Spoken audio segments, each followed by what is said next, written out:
Alright, you guys know the drill. If you want to hear more about the greatest villain who is also the worst boy who just wants to get friends and play games, then please leave a comment, hit that subscribe button, and let's go. Previously, Ainz was crowned the official ruler of the Sorcerer Kingdom. Now, he wanted to assert his dominance over the Baharuth Empire, one of the strongest countries on this continent. This ain't gonna be easy, but Ainz being Ainz decided to go for the most extreme option. That's right. You heard the man himself. Ainz is going on a personal visit to the capital of the Baharuth Empire. So let us dive into episode 75 of Overlord season titled The Supreme Overlord's Visit. Back in Nazarick, Ainz had just informed his guardians of his plan to personally visit the Baharuth Empire to meet with Emperor Jergniv Rune Firelord Elnix. As you can imagine, they were pretty shocked. Ainz was gonna single-handedly decide whether relations between Nazarick and the Empire would become friendly or hostile. There was no room for error here. Everyone understood that even a slight misstep could lead to war.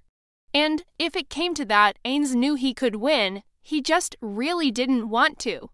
War would mean thousands upon thousands of casualties.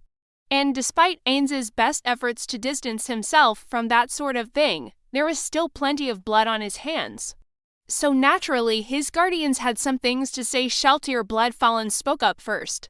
She thought Ainz should send a representative instead. She worried that the humans wouldn't take kindly to their supreme ruler coming to their nation. Aura seemed to agree with Sheltir.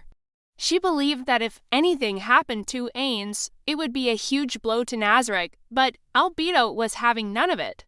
She couldn't stand the thought of anything happening to her beloved Lord Ainz, so she begged him not to go. But Ainz's mind was already made up. He insisted that this meeting was necessary so that he could learn more about the human nations.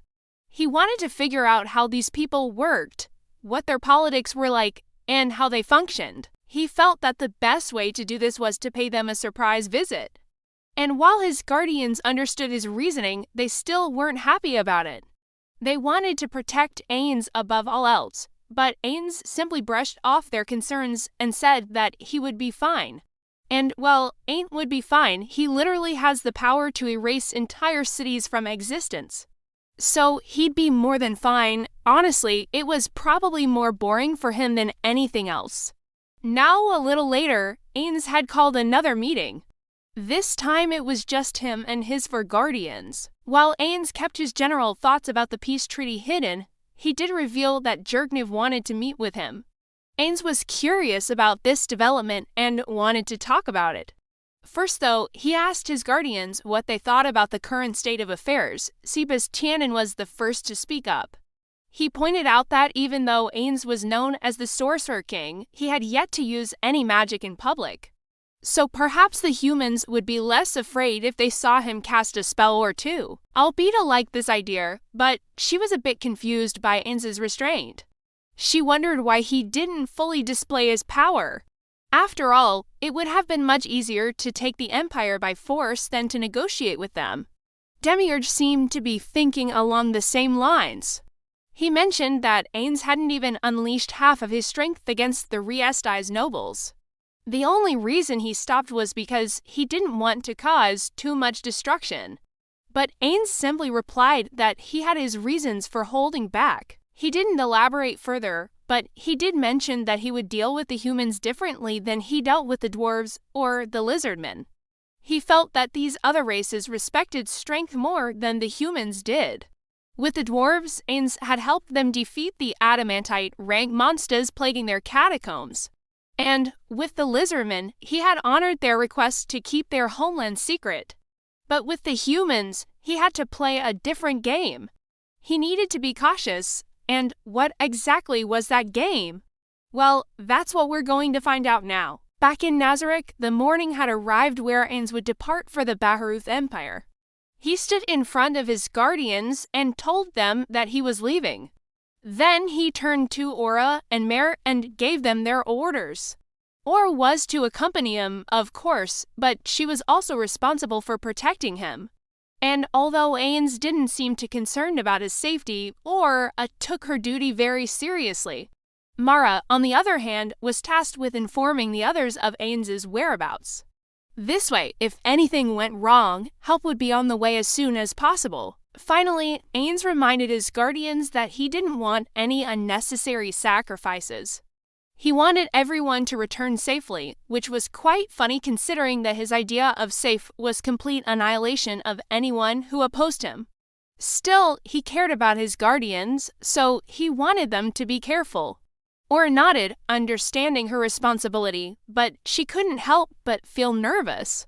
What if someone attacked Ainz while she was with him? Or what if he got injured? Aura didn't like thinking about these possibilities.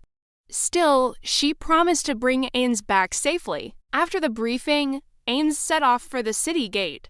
His arrival caused quite a stir among the citizens of Nazareth, who lined up to get a glimpse of their supreme ruler. However, Ainz quickly dismissed their admiration and headed straight to the carriage that awaited him. As he entered the carriage, he noticed a peculiar black book lying inside. Upon opening it, he realized it was an etiquette book for visiting foreign nations. Coincidentally, it was a gift from the Baharuth Empire. Jergnev had sent it as a gesture of goodwill, hoping to make a good impression on his guest. However, Ainz merely skimmed through it, unsure of how useful it would be. He had no intention of adhering to human customs or traditions. In fact, he had come to Nazareth for entirely different reasons. As the carriage began moving, Ainz sat back, pondering his upcoming meeting with Jergnev. The situation was delicate, and he needed to be prepared.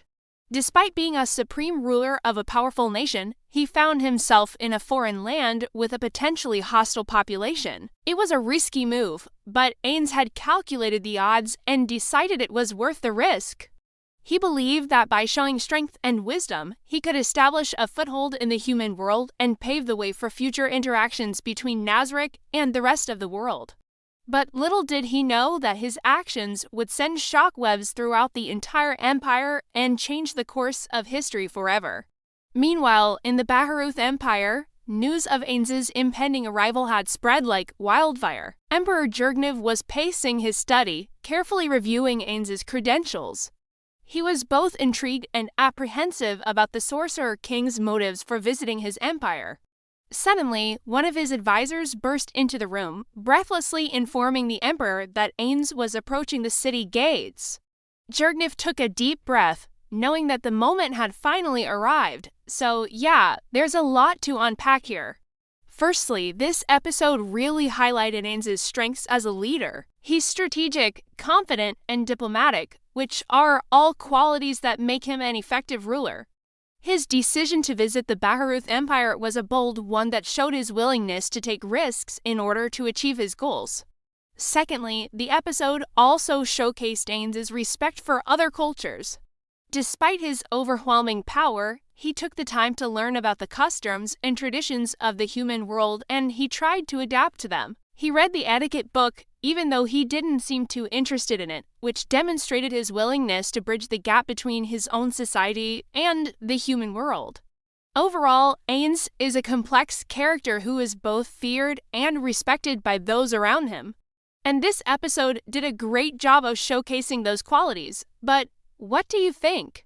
How do you think Ainz's meeting with the Baharuth Empire will go? Let me know your thoughts in the comments below. And if you enjoyed this video, please don't forget to leave a like and subscribe so you never miss an upload. Thanks for watching, and I'll see you next time.